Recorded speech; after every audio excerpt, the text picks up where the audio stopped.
এ ব্যাপার, কোনো বড় সড়ো খবর আছে মনে হচ্ছে। আছে তো বটেই, নাহলে কি আমি নিজে খুঁজে খুঁজে তোমার সঙ্গে মোলাকাত করতে আসি? সেটা তো বুঝতেই পারছি, এখন খবরটা কি সেটা তো বলবে। খুব ধুমধাম হবে, লুটতে পারলে একেবারে মালামাল হয়ে যাবে। তাই নাকি? তবে কিন্তু আমি কৃষ্ণনগরে গিয়ে কোনো হুজ্জুতি করতে পারবো না। আগের বার ওই গোপালের পাল্লায় পড়ে আমার চরম বেইজ্জতি হয়েছিল। না না, এবারে আর কৃষ্ণনগরে যেতে হবে না, এখানে বসে বসেই একেবারে হাতে গরম দাম মারতে পারবে। বলো কি? বাহ বাহ বাবা, তবে তো আর কোনো কথাই নেই, একেবারে খাপে ভরে ধপাস ধান। কিন্তু ব্যাপারটা একটু খোলসা করে না বললে তো সব কেমন ধোঁয়া ধোঁয়া লাগছে। সব ধোঁয়া কেটে যাবে, তবে তার আগে লাভের গুড় কেমন কি এই পাতে পড়বে সেটা তো ঠিক করতে হবে। ভাগ বাটোয়ারা নিয়ে কোনো চিন্তা নেই, দাও মারতে পারলে যা পাবো সব আধা আধি হয়ে যাবে। আমার কথার খেলাপ হবে না। এটাই তো চাই। লাফালাফি বন্ধ করে কাজের কথাটা বলো। এই তো বলছি, কানটা আগে আমার মুখের কাছে আনো।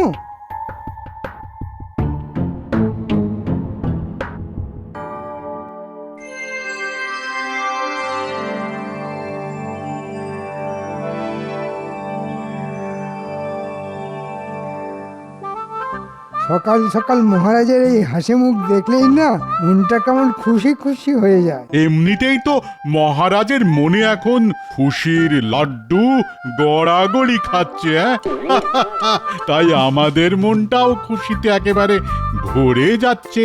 আমি তো এখন থেকেই ভেবে অস্থির হয়ে যাচ্ছি যে কতটা মজা করব আর কি কি মজা করব। তা তো বটেই, এমন ভোগের যোগ কি বারবার আসে? আমার তো যেন আনন্দের আর সীমা নেই।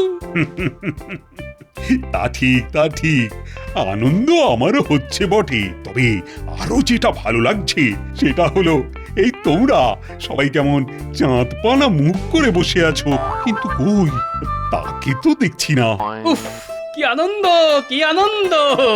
মহারাজের বিয়ে, মহারাজের বিয়ে! আরে আরে আরে আরে আরে, এই তো গোপাল এসে গেছে। কিন্তু ব্যাপার কি গো, এত নাচানাচি করছো কেন?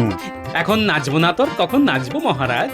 এমন ধুমধাম করে মহারাজের বিয়ে কি আর বারবার দেখতে পাবো? আরে আরে, বিয়ে আবার হবে কেন? এবার তো আমার আর মহারানীর 25 বছরের বিবাহ বার্ষিকী পালন করা হচ্ছে ধুমধাম করে। যাহা বিবাহ তাহাই কি বিবাহ বার্ষিকী? ও গোপাল, বলি আনি তোমার বুদ্ধি। ইয়ার নতুন কি কথা? গোপাল তো বরাবরই বুদ্ধির চাল কুমড়ো, ওর কাছে মুড়ি যা মুড়ি ঘন্ট তার। এটা আপনি একেবারে ঠিক বলেছেন মন্ত্রী মশাই। খাওয়ার ব্যাপারে আমি কোনো বাছ বিচার করি না। আমি খেতে পেলে খাই, শুতে পেলে শুই। বেশ বেশ, খাবে খাবে, যত খুশি তত খাবে। আরে খাওয়ারই তো উৎসব, তবে শুয়ে পড়লে কিন্তু হবে না, কেননা শুলেই যে খাওয়াটা একেবারে ফসকে যাবে। তবে শুধু কি খানা পিনা, নাচ গানাও খুব হবে বলে মনে হচ্ছে। আমি তো সেই জন্যই এখন থেকেই শুরু করে দিয়েছি মহারাজ। তাই তাই তাই মহারাজের শ্বশুর বাড়ি যাই, সেখানেতে ভারী মজা, যত খুশি খাই। আহা!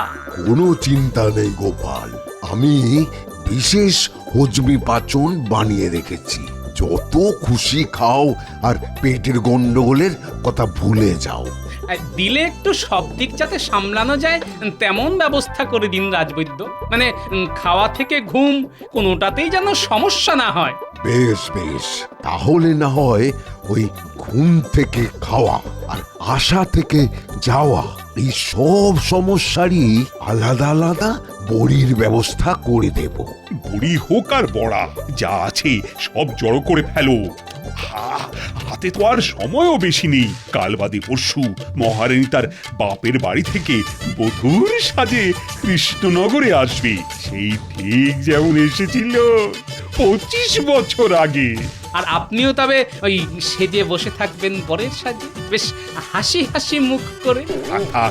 আমাকে আর সাজাতে হবে না। আরে নাও নাও, সবাই তৈরি হয়ে নাও। আরে মহারানীকে আনতে যেতে হবে যে। এই ব্যাপারটা গোপালের ওপরেই ছেড়ে দিন মহারাজ। ওই না হয় কয়েকজনকে নিয়ে মহারানীকে সসম্মানে নিয়ে আসবে, আমি না হয় এদিকের সব আয়োজন সামলাবো। আমি না দেখলে এদিকে তো একেবারে সব ঘেঁটে ঘ হয়ে যাবে। হ্যাঁ হ্যাঁ, এইদিকের আয়োজন তদারকি করার জন্য তো কাউকে না কাউকে তো লাগবেই। বেশ, তবে গোপাল তুমি না হয় ওদিকটা সামলে এসো। যেমন বলবেন মহারাজ, কিন্তু ব্যাপারটার মধ্যে আমি যেন কেমন একটা গন্ধ পাচ্ছি। না না, মন্ত্রী মশাই নিজে কেন আমাকে পাঠানোর ব্যাপারে তদবির করলেন? এবার তো তাহলে একটু ভেবে দেখতেই হচ্ছে। আমার কি এমন মহারানীর মতো কপাল হবে যে পালকিতে চেপে বাপের বাড়ি থেকে স্বামীর ঘরে ফিরবো? হ্যাঁ?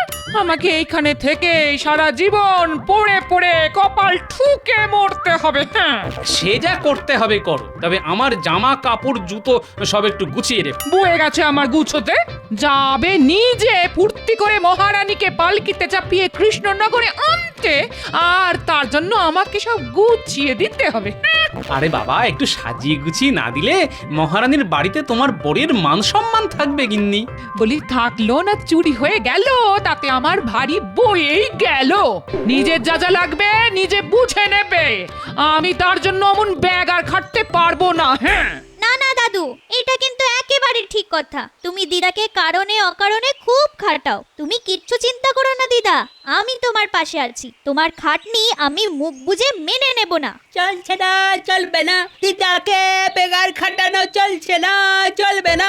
এই ব্যাপার কি বলতো? হ্যাঁ, আজ তোরা এরকম উল্টো সুরে কথা বলছিস যে? এই ব্যাপারটা কি? তোদের পেট গরম হলো নাকি মাথা গরম? হ্যাঁ, সব সময় দাদু দাদু করলে হবে? দিদাকেও তো মাঝে মাঝে দেখতে হবে নাকি? হ্যাঁ, যদিও আসলে মনে হচ্ছে আমার কাছ থেকে কিছু আদায় করার জন্য ওরা উল্টো প্যাঁচ কষছে। এই কি হলো? সবাই যে একেবারে মুখে কুলু পাটনি। হ্যাঁ, কি আর বলবো, রাজবাড়িতে অত হইচই হচ্ছে, দাদুর কি আর আমাদের কথা মনে পড়ছে? নিজেই তো আনন্দ করছে, আমাদের বুঝি একটু হাসি মজা খাওয়া দাওয়া করতে ইচ্ছে করে না? তাই আমরাও ঠিক করেছি, দাদু যদি আমাদের কথা না ভাবে তবে আমরাও তোমার কাছেই থাকবো, তোমার কথাই ভাববো দিদা। যা ভেবেছি ঠিক তাই। যেমন দাদু, তার নাতি নাতনিও তো তেমনি হবে। হ্যাঁ? উল্টো প্যাচ মেরে ঠিক আদায় করে নেবে। কি হলো? হ্যাঁ, যেই দেখছো ওরা দিদা দিদা করছে, অমনি তুমি মনে মনে বিড় করতে শুরু করে দিলে। হ্যাঁ, আর সহ্য হচ্ছে না বুঝি? হ্যাঁ, না তেমন কিছু না, তবে ভাবছিলাম ওই মহারানীকে নিয়ে আসতে কচি কাঁচাদেরও সঙ্গে করে নিয়ে যাব। তবে ওরা না চাইলে আর কি করব, ওদের ছাড়াই যাব। আরে আমরা কি যাব না বলেছি একবারও? তুমি তো সব মনে মনেই বানিয়ে নিলে। আমি তো যাওয়ার জন্য একেবারে এক পায়ে খাড়া, তুমি বললেই লাফাতে লাফাতে চলে যাব। এই তো এবারে পথে এসো। তোমরা যে কি চাইছো সেটাকে আমি বুঝিনি ভেবেছো? তবে জলা জঙ্গল খানাখন্দ পেরিয়ে ক্রস ক্রস পথ পেরোতে যে খুব কষ্ট হবে, সেটা কি করে সামলাবি ভেবে দেখেছিস? কি বললি? জলা জঙ্গল? আরে আরে, এটা তো আমার মাথায় ছিল না। ঠিক বলেছিস তো, মহারানীর বাড়ি যেতে আসতে গেলে তো পটাশপুরের জঙ্গল পেরোতে হবে। ওই জঙ্গলেই তো দস্যু সর্দারের ডেরা গো দাদু। ওরে বাবা, আমার তো এখন থেকেই পেটটা কেমন গুড়গুড় করছে। তুই যেন দিনে দিনে কেমন ভীতু হয়ে যাচ্ছিস। দাদু যখন সঙ্গে আছে তখন আবার বিপদ আপদের কি ভয়? দাদু একাই সব সামলে দেবে। না না, এবার যেন আমি একটু বুঝতে পারছি, মন্ত্রী নিজে না গিয়ে আমাকে কেন গিয়ে দিল। তার মানে আমাকে চোখ কান খোলা রাখতে হবে। বলি তবে আর তোদের গিয়ে কাজ নেই, তোরা বরং আমার কাছেই থেকে যা। হ্যাঁ, ও, আর আমার জন্য বুঝি তোমার চিন্তা হয় না গিন্নি? না না, একদম চিন্তা করো না তো দিদা, দাদুকে আমরা একা ছাড়বই না। আমরা সবাই মিলে দাদুর সঙ্গেই থাকবো। বেশ, তাহলে চল দেখা যাক কোথায় কখন কি হয়। পাক্কা খবর আছে, রাজবাড়ি থেকে রাজার লোকজন দল বেঁধে আসছে মহারানীকে ওর প্রাসাদ থেকে নিয়ে যাবে বলে। তাহলে আমাদের কি করতে হবে সর্দার? আমরা কি ওদের নজরে নজরে রাখবো আসা যাওয়ার পথে? হ্যাঁ, তোর বোকা, শুধু নজর রাখলে আমাদের ট্যাঙ্ক ভরবে কি করে?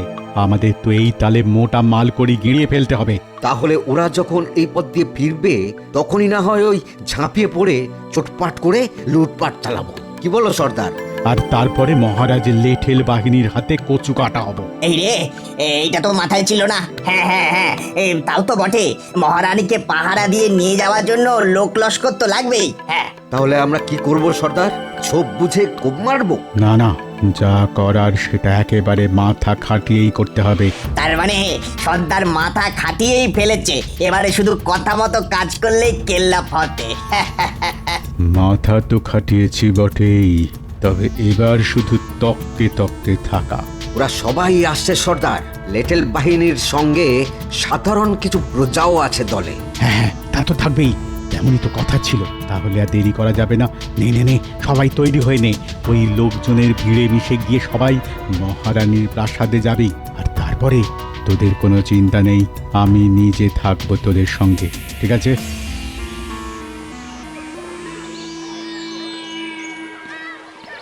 এই জঙ্গলটা পেরিয়ে যেতে পারলেই মহারানীর প্রাসাদে পৌঁছে যাব। পৌঁছে যাবো তো সেই কখন থেকে করছো, তারপর আবার হাঁটছো তো হাঁটছো।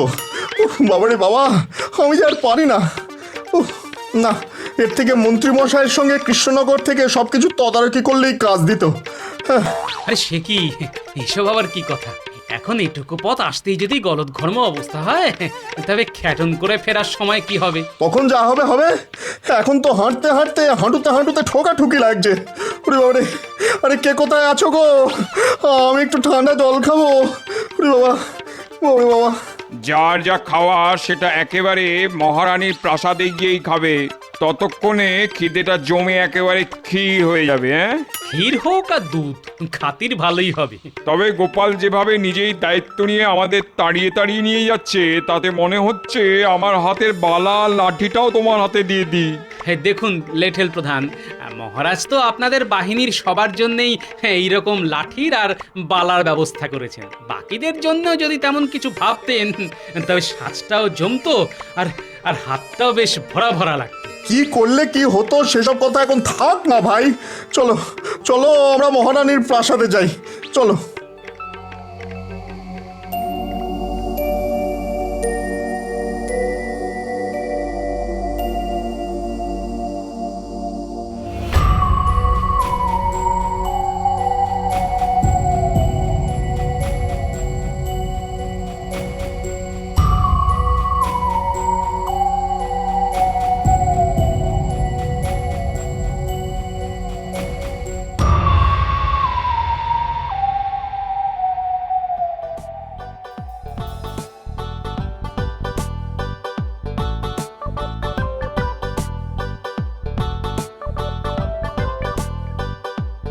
বাবা, খাবার দাবার যা আসছে সেসব তো সাবার করার আগে আবার চলে আসছে। খাবো কি, দেখেই তো পেট আইঢাই করছে।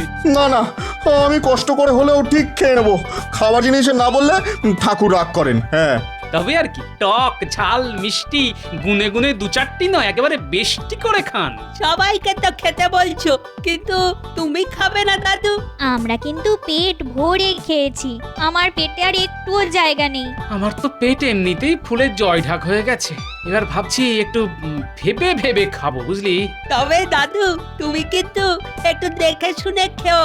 চাপ করে খেলে ঝপ করে শরীর খারাপ হয়ে যেতে পারে কিন্তু। না, বয়সে কাঁচা হলেও বুদ্ধিতে বেশ পাকা হয়ে গেছিস দেখছি। বুদ্ধি আমারও কিছু কম নেই। আমিও জানি খাওয়া দাওয়ার পরে একটু হাঁটাহাঁটি করলে পেটের চাপ বাপ বাপ বলে পালায়। হ্যাঁ, এটা বেশ ভালো বলেছিস তো। চল হেঁটে হেঁটে এক চক্কর কেটে আসি, আশপাশটা দেখাও হবে আর হাঁসফাঁস ভাবটাও কেটে যাবে।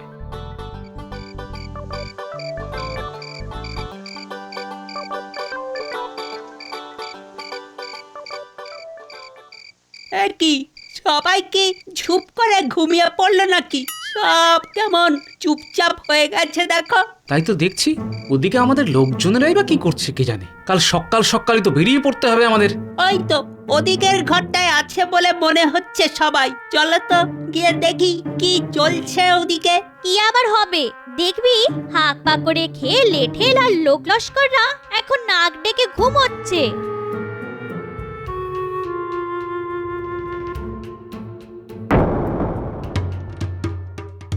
আরে আরে, ঘুম কোথায়?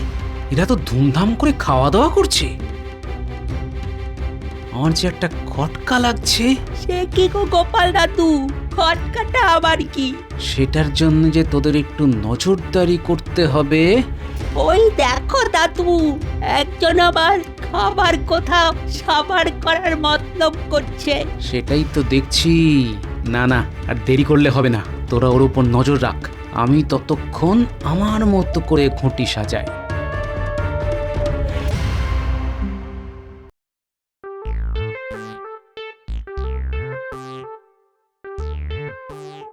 এ কি গো গোপাল দাদু, সব ছেড়ে তুমি এবারেই পান নিয়ে বসলে কেন? না না, মানে হাতের কাছে পান পাতাও ছিল আর মশলাও ছিল, কিন্তু তোরা কি খবর নিয়ে এলি সেটা ঝটপট বলে ফেল দেখি। বাইরের দিকে একটা ছোপে বেশ কয়েকজনকে না হাত মুখ বেঁধে ফেলে রাখা আছে, আর যে লেঠেলটা খাবার নিয়ে গেল সে ওদের পাহারা দিচ্ছে। কিন্তু এসব কি হচ্ছে গোপাল দাদু? মনে হচ্ছে ভেতরে ভেতরে বেশ কিছু একটা ঘোট পাচ্ছে।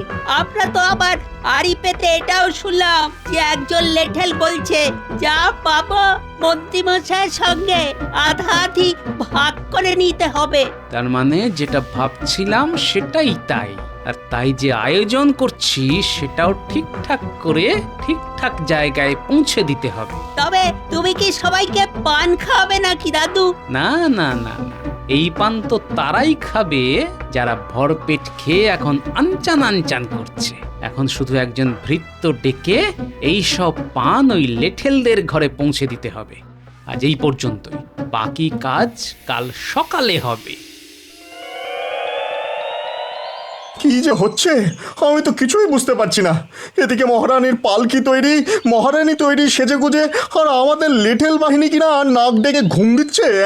না না না না, আমাদের বাহিনী তো তৈরি আছে মশাই, যারা ঘুমোচ্ছে তারা না হয় ঘুমিয়ে ঘুমিয়ে কৃষ্ণনগরে চলে যাবে। দেখো গোপাল, এরকম সময় তোমার হেয়ালি শুনতে আমার একদম ভালো লাগছে না। হ্যাঁ, আর হেয়ালি শুনে কাজ নেই, ওদিকে মহারানী পালকিতে উঠে পড়েছেন গিয়ে, আর তার সঙ্গে তোমার কথা মতো একটা গরুর গাড়ি বোঝাই করে যারা ঘুম দিচ্ছিল তাদের গুছিয়ে তুলে ফেলা হয়েছে।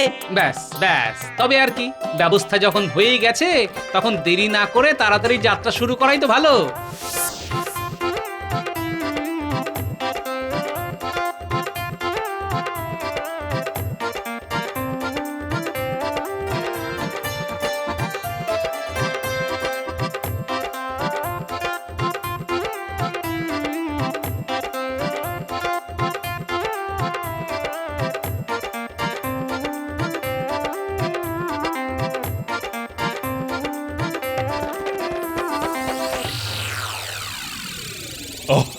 তাহলে গোপাল, ঠিক ভালোই ভালোই সব কাজ গুছিয়ে সবাইকে নিয়ে ফিরে এসেছো। সে তো ফিরতেই হতো, নাহলে গোপালকে আর আপনার সামনে মুখ দেখাতে পারতো মহারাজ? না না, বলছি পথে কোনো বিপদ আপদ হয়নি তো? আর সেখানেও ব্যবস্থা সব ঠিকঠাক ছিল তো? আগে মহারাজ, হয়নি বটে, তবে বিপদ যাতে হয় তার জন্য তো সব রকম ব্যবস্থাই করা ছিল। তবে গোপালের বুদ্ধির জোরে সব বিপদ কেটে আমরা ঠিক হেঁটে হেঁটে ফিরে এলাম। সে কি? কিসের বিপদ? কেমন বিপদ? না না না না না, তোমরা আমাকে সবটা খুলে বলবে তো নাকি? খোলাখুলির আর কি আছে মহারাজ, এই তো দেখুন না মহারাজ, যা আনার সব তো একেবারে বেঁধেই এনেছি। আরে আরে আরে, এরা কারা? এ তো মনে হচ্ছে দস্যু সর্দার। আহ, একে আবার কোথা থেকে আমদানি করলে? বুঝুন তাহলে মহারাজ, গোপালকে একটা কাজ করতে বললে ও আর একটা কাজ করে বসবে। ওহ, কোনো কাজ করতে বললে যে একটু নিশ্চিন্ত হবেন তার উপায় আছে? না না না না না, মনে হচ্ছে এরাই গোলমাল পাকানোর মতলব করেছিল। না না, তেমন কিছু নয়, শুধু মহারানীর সঙ্গে নিয়ে আসা অলংকার আর মূল্যবান জিনিসপত্র লুট করার মতলব করেছিল। বলো কি? সে কি কাণ্ড! আর সেটা গোপাল আগে ভাগে বুঝে গিয়েই ওদের উপকাত করেছে। রাস্তায় আস্তে আস্তে আমাকে সব গল্প বলেছে। সে তো বুঝতেই পারছি, কিন্তু কিভাবে? ওরা আগে সাধারণ প্রজা সেজে আমাদের দলে ঢুকে গিয়ে পরে লেঠেলদের বেঁধে এক জায়গায় জড়ো করে, তারপরে লেঠেল সেজে ফেরার পথে আমাদের লুট করার মতলব করেছিল। সেসব কথা কি ওরা তোমার কানে কানে বলেছিল নাকি? গুল গল্প দেওয়ার জায়গা পাওনি? গল্পটা যে কি সেটা তো বাচ্চারা তককে তককে থেকে আমাকে ঠিক সময় বলেছিল। তার আগে অবশ্য রাতে প্রাসাদে যখন আমি ওদের লেঠেলের পোশাকে দেখি তখনই আমার সন্দেহ হয়, কারণ ওরা হাতের বালাগুলো পরতে ভুলে গেছিল, আর তাই দেখি আমার সন্দেহ হয়। তারপরে তুমি কি করে এদের পাকড়ালে গোপাল? সে তো আপনারই বড়ির গুণে রাজবৈদ্য। আপনি আর সব বড়ির সঙ্গে যে ঘুম পাড়ানোর বড়ি দিয়েছিলেন সেটাই গুঁড়ো করে পানের মধ্যে মিশিয়ে খাইয়ে দিতেই সব একেবারে ঘুমিয়ে কাদা হয়ে গেল। তবে ধরা যখন পড়েছে তখন শাস্তি তো পেতেই হবে। 7 দিন ধরে বেটাদের আচ্ছা করে দুবেলা কান ধরে ওঠবোস করাবো আমি। দেখি দেখি কেমন লুট করার ফন্দি আঁটে আবার। যা দেবেন দিন, তবে শাস্তির অর্ধেকটা কিন্তু মন্ত্রী মশাইকে দেবেন। কেন? এর মধ্যে আবার মন্ত্রী এলো কোথা থেকে? মন্ত্রী মশাই তো এই লুট করার মতলবে এঁটেছিলেন, আমাদের জঙ্গলে গিয়ে সব বলে এসেছিলেন, আর কথা ছিল আমি যা পাবো তার অর্ধেক ভাগ উনি নেবেন। এসব হাবিজাবি কথায় একদম বিশ্বাস করবেন না মহারাজ, সব মিথ্যে কথা।